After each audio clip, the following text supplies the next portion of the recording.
guys, I'm back with another tutorial as promised, one video per week. Starting next week, I'm going to be doing Majay's Monday, so all my new videos will be uploaded actually on Monday. So stay tuned for that. I'm hoping to have a surprise for you guys in the next couple of tutorials, but I'm not going to go in and discuss that because I don't want to not be able to deliver.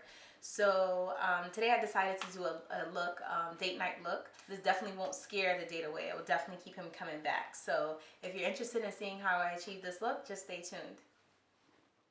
Sorry guys that I had to do a voiceover, but my husband made so much noise in the background. But first we're going in with Latte. It's by Makeupgeek. It's a matte eyeshadow. You're going to feather this in very lightly, making sure not to put too much pressure on your brush. And remember, you can always go back in if you feel that the color is not deep enough, but basically start out light.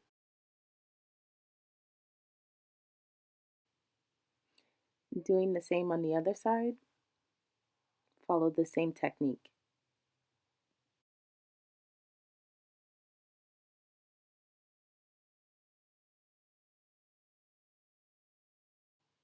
Now we're going in with Cocoa Bear, which is also by Makeupgeek. And we're going to basically use that underneath our transition color, not bringing it too far down on the lid, but also making sure it's blended.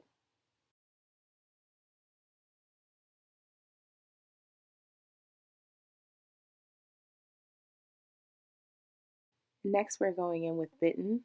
Again, another eyeshadow by Makeupgeek. I guess this whole look is being done by Makeupgeek. Be sure not to go too far above the crease. You're just placing this on the very part of your lid. And making sure that you bring it all the way to the inner tear duct and to the outer corner. Do not go past the outer corner.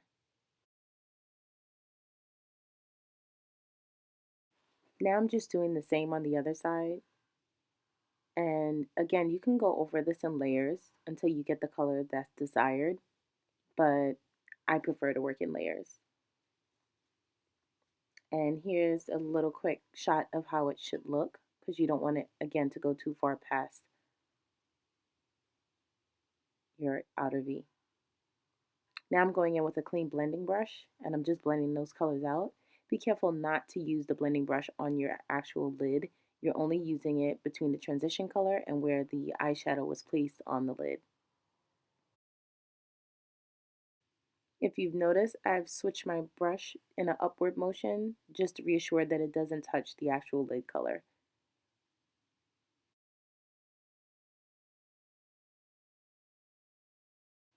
And ladies, you know the key here is to blend, blend, blend. You want these lines to be seamless.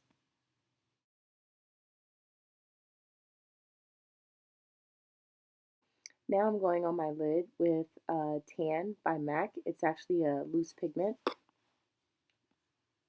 It's very strong in color. It all depends on how you use it. You have several options. You can use your finger. You can use a flat brush. You can use a medium mix, which MAC actually has one. Inglot has one that I actually use. It all depends on the look that you're going for. I did add a little bit of MAC's mixing medium just to give it a bit of more of a pop. Now I'm going in with basically a color by Sigma. I couldn't really pronounce it, so I'm going to list it in the description bar with the product list, but I'm using that in the outer V. It's basically like a nice dark violet kind of purple, and that's just to give the eye some dimension.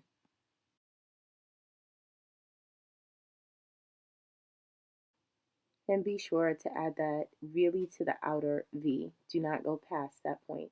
And use a blending brush just to make sure that the colors blend. It's actually best to bring the colors inward toward the lighter shade. I'm actually doing the opposite. Well, I corrected myself here, but you basically want to blend the colors inward, not outward, because then it's going to drag the dark colors out. Now I'm going in with a little black just to give it a bit more of dimension. And again, you're going to use the same technique, which is blending these colors out. You don't want the lines to be visible as to where the shadows end or begin.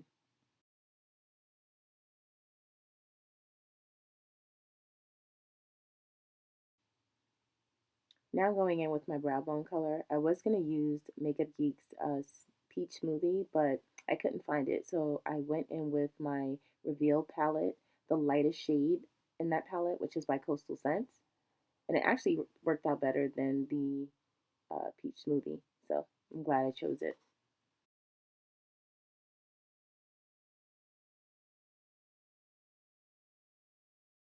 Now I'm just going to speed this portion up. I'm just adding on my foundation and blending it in. I did go in with Makeup Forever's HD foundation. My number is 170.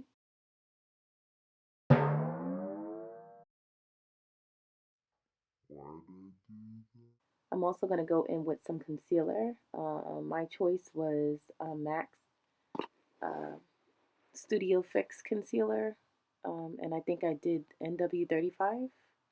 Again, everything will be listed in the description bar below.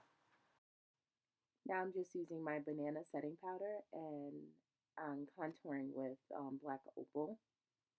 Everything I'm using now is powder, no creams.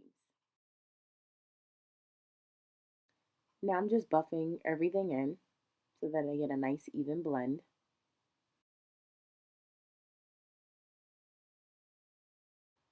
Now going in with some blush, which I'm using my favorite by MAC, Blush Baby. And I'm going to put on these gorgeous lashes by She's Beauty 117. They're mink. Isn't she a beauty? The way I have to actually put on false lashes is very strange because my natural lashes are really, really curly. So I have to kind of put them not upside down, but like on a big, I can't even explain it, but I eventually get them on.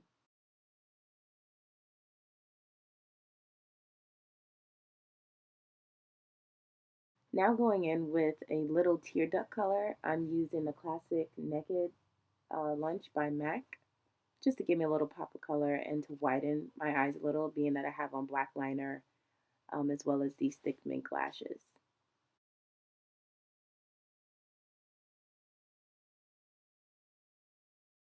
And make sure to blend that out as well. So I'm basically cleaning up my lip with a little concealer. I went in with Wet n Wild's. I forget what the pink is called, but you know I'll list everything.